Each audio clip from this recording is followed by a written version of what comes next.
بسم اللہ الرحمن الرحیم۔ آدم علیہ السلام۔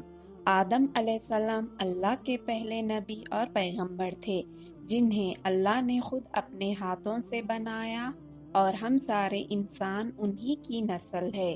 تو چلیے شروع کرتے ہیں with the real life story of Prophet آدم علیہ السلام۔ سورہ بقرہ میں اللہ نے آدم علیہ السلام کا ذکر کیا ہے۔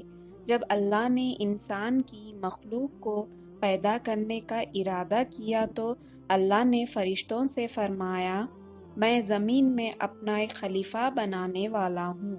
فرشتوں کو لگا کہ شاید ان کی عبادت میں کوئی کمی رہ گئی ہے، اس لیے اللہ نے نئی مخلوق بنانے کا ارادہ کیا ہے۔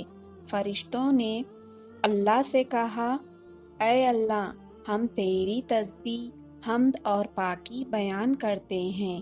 کیا تو ایسی مخلوق پیدا کرے گا جو زمین میں فساد کرے گی اور خون خرابہ کرے گی؟ اس کے جواب میں اللہ نے فرمایا، جو میں جانتا ہوں وہ تم نہیں جانتے۔ فرشتے نے آپس میں کہا کہ اللہ تعالیٰ جو بھی مخلوق پیدا کرے گا وہ ہم سے زیادہ علم نہیں رکھ سکتی۔ پھر اللہ نے آدم علیہ السلام کو علم سے نوازا اور انہیں کچھ چیزوں کے نام سکھا دیے۔ پھر اللہ نے آدم علیہ السلام کو فرشتوں کے سامنے پیش کیا اور فرشتوں سے فرمایا کہ تم بتاؤ ان چیزوں کے نام اگر تم سچے ہو۔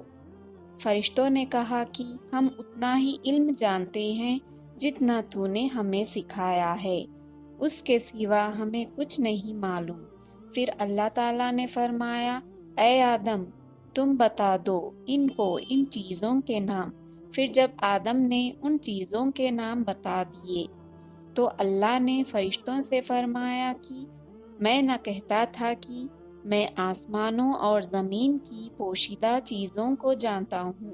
پھر اللہ نے فرشتوں سے فرمایا کہ تم آدم کو سجدہ کرو، تو وہ سب سجدے میں گر پڑے مگر شیطان نے سجدہ نہیں کیا۔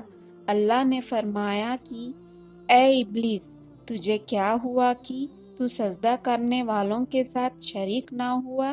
شیطان نے تکبر میں کہا کہ میں ایسا نہیں ہوں کہ انسان کو سجدہ کروں جسے تو نے خنخناتے ہوئے سڑے ہوئے گارے کی مٹی سے بنایا ہے، میں اس سے بہتر ہوں۔ تو نے مجھے آگ سے پیدا کیا ہے اور اسے مٹی سے پیدا کیا ہے۔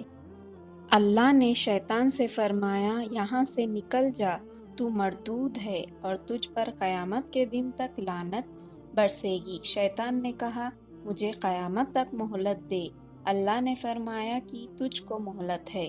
شیطان نے اللہ سے کہا کہ تو نے مجھے گمراہ کیا ہے، میں قسم کھاتا ہوں کہ میں انسان کی سیدھی راہ پر بیٹھوں گا، پھر میں ان پر حملہ کروں گا، ان کے آگے سے بھی، پیچھے سے بھی، دائیں سے بھی اور بائیں سے بھی، اور ان میں اکثر کو تو شکر گزار نہیں پائے گا۔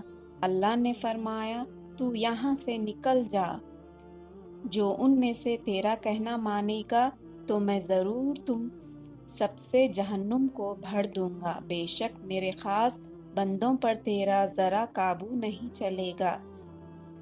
جنت کی ساری نعمتوں کے باوجود آدم علیہ السلام جنت میں اکیلا محسوس کرتے تھے۔ پھر اللہ نے حوا علیہ السلام کو بنایا تاکہ آدم علیہ السلام ان سے سکون پا سکے۔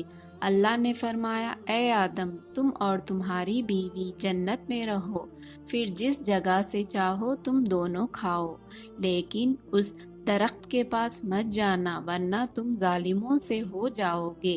پھر شیطان نے ان دونوں کے دل میں وسوسہ ڈالا اور کہنے لگا کہ تمہارے رب نے تم دونوں کو اس درخت سے اس لیے منع کیا تھا کہ تم کہیں فرشتہ نہ بن جاؤ یا کہیں ہمیشہ زندہ رہنے والوں میں نہ ہو جاؤ۔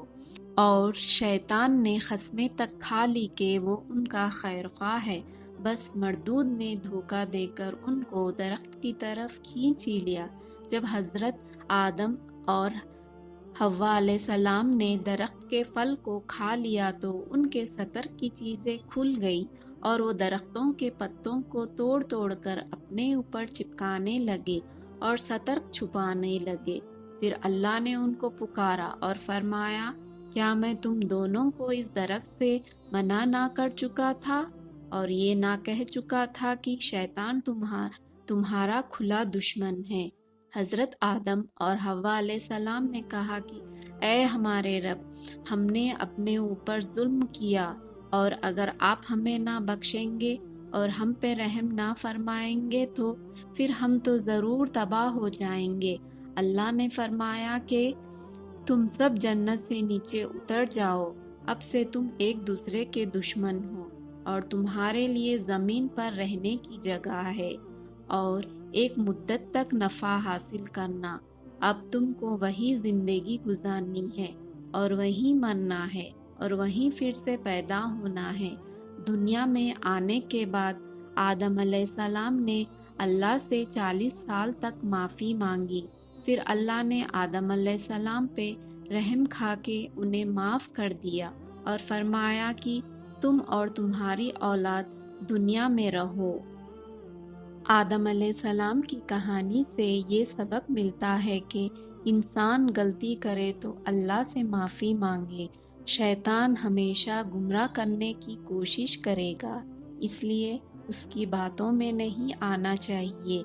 اللہ تعالیٰ معاف کرنے والا ہے، لیکن انسان کو اس کی عبادت اور فرمانبرداری کرنی چاہیے۔ اللہ ہمیں آدم علیہ السلام کی کہانی سے سبق لینے اور حق پر چلنے کی توفیق دے، آمین۔